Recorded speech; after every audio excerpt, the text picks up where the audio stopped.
प्रश्न 1 का 5वां वाला प्रश्न। तो चलिए देखते हैं। तो हमें क्या व्यंजक दिया है? हमें दिया गया है 4x² माइनस का 8x प्लस का 4।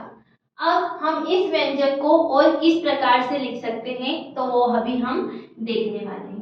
तो यदि गुणनखंड आता है तो हम इस जो व्यंजक है उसको आसानी से जो है हल कर सकते हैं।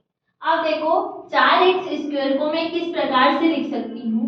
तो 4x² को मैं लिखूंगी, 4 को कैसे लिखते? 4 के गुणनखंड क्या होंगे? 2 गुणा में 2। 4 के गुणनखंड क्या होंगे? 2 गुणा में 2। और x² है तो मतलब x गुणा में x। दोनों चीजें दो दो बार है तो हम क्या करते हैं? 2x का होल स्क्वायर। अब होल स्क्वायर क्यों लगाया है?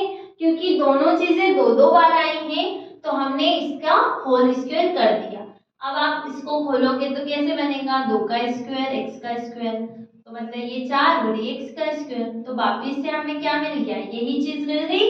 तो मतलब हम इसको कुछ इस टाइप से भी लिख सकते हैं। तो हम 4x² को क्या लिखेंगे? 2x का होल स्क्वायर। आई बात समझ में? ओके। माइनस तो माइनस, अब बचा 8x। तो देखो 8x के कैसे गुणनखंड करेंगे? 8 को क्या लिख सकते हैं? 8 के गुणनखंड क्या होंगे?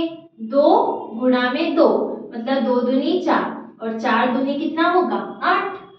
8 के गुणनखंड कितने होंगे? 2 गुणा 2 गुणा 2, 2 दूनी 4 और 4 दूनी 8। साथ में x है तो गुणा में x, तो मतलब 8x के गुणनखंड कितने हैं? ये। तो हम इसको ऐसे ही लिखेंगे, 2 गुणा में 2 गुणा में 2 गुणा में x। आई बात समझ में? प्लस तो प्लस 4 के गुणनखंड क्या होंगे? 2 गुणा में 2। 4 को हम कैसे लिख सकते हैं? 2 गुणा में 2। अब जो 2 है वो 2 बार है तो हम इसका भी क्या कर देंगे? स्क्वायर, क्योंकि ये 2 बार है इसलिए हम इसको इस प्रकार से भी लिख सकते हैं। तो 4 को क्या लिखेंगे? 2 का स्क्वायर। आई बात समझ में? अब देखो, अब हमारी सर्वसमीकरण क्या होती है? a माइनस बी का होल स्क्वायर का क्या होता है सूत्र? a² माइनस का 2ab प्लस का b²।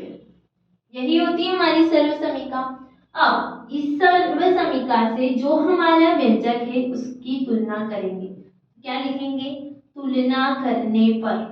तुलना करने पर तो देखो, अब ध्यान से देखिए, a की जगह क्या है? 2x का होल स्क्वायर, मतलब a² है तो क्या? 2x, साथ में माइनस तो माइनस 2 2।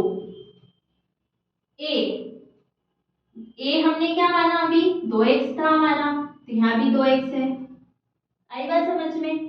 b², अभी ये b को रखो, b² क्या है? 2 का स्क्वायर मतलब b का स्क्वायर।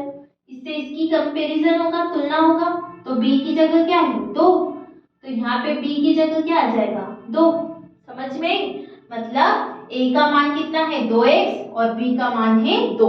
ठीक है, तो यहाँ पे 2ab होता है, इसे 2ab, तो 2 गुणा में 2x और b मतलब 2। तो ये हो गई हमारी कंपैरिजन। ठीक है, तो a का मान क्या है? यहाँ से a बराबर 2x और b बराबर 2। ठीक है, तुलना करने पर ये चीज आई। अब हम इस सर्वसमीकरण को ये लिख सकते हैं, मतलब a माइनस बी का होल स्क्वायर लिखते हैं।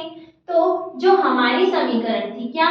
2x का होल स्क्वायर माइनस का 2 गुणा में 2 गुणा में 2 गुणा में x प्लस का 2 स्क्वायर।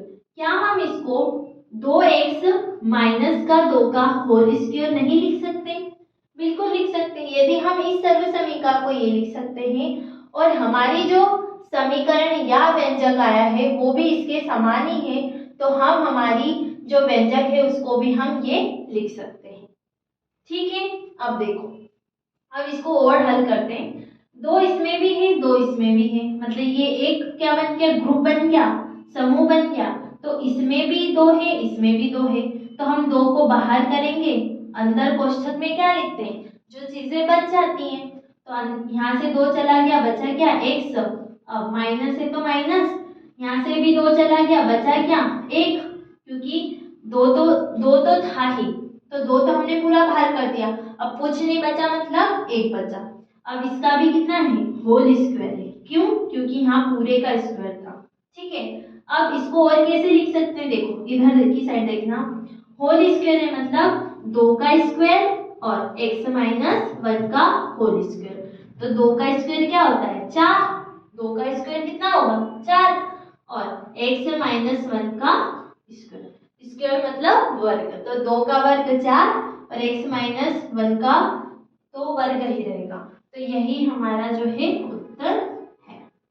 समझ में आया किस प्रकार से किया है? यदि सर्वसमीका से तुलना करना आ गया तो ये बिल्कुल आसान है।